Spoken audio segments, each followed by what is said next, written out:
जय माता दी। मैं माँ वैष्णो भद्रकाली चौकी से भगत सोनू। गुरु माँ अंजलि जी के चरणों में कोटि कोटि प्रणाम। तो बहुत सारे मेरे पास प्रश्न थे कि कैसे पहचाने कि माता है या संकट है, संकट और माता में भेद क्या है, इसको कैसे पहचाने। तो संकट और माता में बहुत भेद होता है जी। जब संकट आपके पास आकर खड़ा होगा ना, पहले संकट पे ही बात कर लेते हैं। जब संकट होता है ना, आजकल सारे संकट तो पहली बात माता काली बने हुए हैं। तो जो संकट होगा पहले उसकी चाल ही अलग होगी, उसकी चाल ही अलग होगी। वो गंदी तरीके से खेलेगा, वो तू तड़ाक करेगा। वो गद्दी पर जो व्यक्ति गुरु जी बैठते हैं, गद्दी पर जो भी भगत बैठा है, उसको वो गलत वचन पे बात करने लगेगा, तू तड़ाक करने लगेगा। और वो जयकारे भी सही से नहीं देगा या सही से देगा नहीं। अगर उससे पूछेंगे तेरा गुरु कौन है, तो बहुत से संकट तो इतने प्रबल हो गए हैं भोग खा खा के कि वो गुरुओं का भी झूठा जयकारा लगाते हैं, गोरखनाथ जी का भी जयकारा लगाते हैं झूठा। तो वो बात बदलता है। जैसे संकट होगा ना बाबू, तो वो बात बदलेगा। जैसे अभी किसी का जयकारा लगाया, अभी किसी का लगाया, और जैसे आप बात बात में पूछोगे कि तू ये है, तो वो कह देगा हाँ मैं ये हूँ। तो वो संकट ऐसा हो जाता है कि वो अपने आप ही वो छलावा करने लग जाता है, वो अलग ही दिख जाएगा।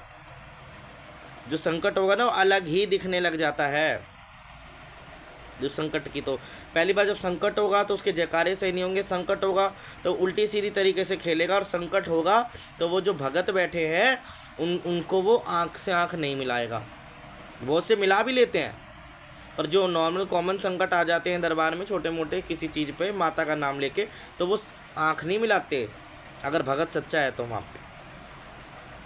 ठीक है, तो ये बात होती है। और बहुत से दरबारों में ऐसा भी मैंने देखा है कि वो संकट को माता बना देते हैं। देखो, माता और संकट में बहुत अंतर है, इसलिए बच्चे आज चोट खा रहे हैं, मार खा रहे हैं। ऐसा नहीं होना चाहिए। अब आ जाते हैं माता होगी तो कैसे, माँ होगी। पहली बात, माँ होगी तो माँ को बुलाने की ज़रूरत नहीं है, माँ स्वयं आ जाती हैं अगर उनको आना होता है। तो अगर उनका भगत आदेश कर देता है ना, तो माँ स्वयं आती हैं। और माँ के जयकारे एकदम स्पष्ट होते हैं। जैसे अगर शेरा वाली की शक्ति होगी तो वो अपने धाम का लगा के आएगी जयकारा, नगरकोट वाली का जयकारा, वैष्णो देवी का अपने भक्तों का लगा के आएगी, अपने भोग का लगा के आएगी, अपने वाहन का लगा के आएगी, अपने भोग प्रसाद का लगा के आएगी, और अपने दरबार का लगा के आएगी, अपनी संगतों का लगा के आएगी। और जिस दरबार में आई है माँ, उसका भी जयकारा लगा देती है, क्योंकि वो भी तो दरबार उसका ही है। और माँ की शक्ति अगर होगी तो वो जो भगत पूछेगा वो एकदम सटीक जवाब आएगा। ये नहीं कि उसमें टूट फूट के, नहीं, सटीक जवाब देती है अगर उस पर शक्ति होगी तो। और माँ होगी तो एक अलग ही वेग होता है, एक अलग ही खेलने का तरीका होता है, एक अलग ही हाजिरी रूप में माँ उस पर चलती है, जिस पे भी माँ होती है। बालाजी की शक्ति होगी तो बालाजी की शक्ति अलग तरीके से आएगी। गोरखनाथ की होगी, झारपीर बाबा की होगी तो उसकी अलग से आएगी। काली की होगी तो अलग से आएगी। ठीक है, तो वो शक्तियाँ अपने अपने पर्चे स्वयं अपने अंदाज से दे देती हैं। और संकट ऐसा नहीं करते। पर शक्ति होगी कभी भोग नहीं मांगेगी। भोग अगर मांगेगी तो भगत से नहीं मांगेगी, उन व्यक्ति से मांगेगी जो उनके घर वाले हैं। अगर वहाँ पे माँ अगर भोग पर रुष्ट है, या माँ को कुछ चाहिए, या माँ का निरादर हुआ है, तो माँ वो बात उन व्यक्तियों से बोलेगी अपने घर वालों से कि मेरा निरादर करा है। उस भगत से कभी भोग नहीं मांगे। और संकट जो होगा वो जगह जगह भोग मांगेगा, जगह जगह उसे लड्डू चाहिए खाने को।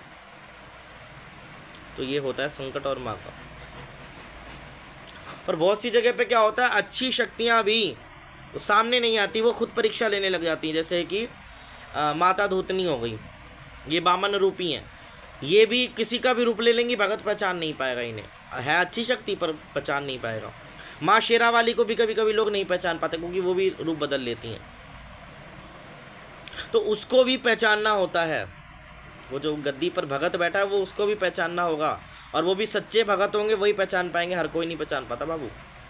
मेरे पास अभी दरबार में केस एक आया था, एक बच्ची पे संकट था, उसे माता बना दिया गया, उसकी गद्दी लगवा दी गई, उसने गुरु दीक्षा भी दे दी, और बाद में पता चला कि वो संकट है। वो माता बन बन के इतना उसने भोग खा लिया, इतना वो स्ट्रांग हो गया कि अंदर से उसको पूछो मत। तो गलती से बचें, अंधकार में मत जाएं। माँ भगवती की कृपा हो रही है, माँ भगवती के कण आते हैं सिर्फ, और कुछ नहीं होता बाबूजी। ये मत सोचो कि स्वयं माँ भगवती चलकर आ गई हैं आपके ऊपर, ऐसा कभी नहीं होगा। माँ का कण आएगा, क्योंकि माँ स्वयं आएगी तो शरीर सही सच में ही जो ये शरीर है ये फट जाएगा। ठीक है, तो माँ स्वयं नहीं आएंगी, माँ का कोई कण आपके अंदर प्रवेश करेगा वही सारी क्रिया करता है। जय माता दी।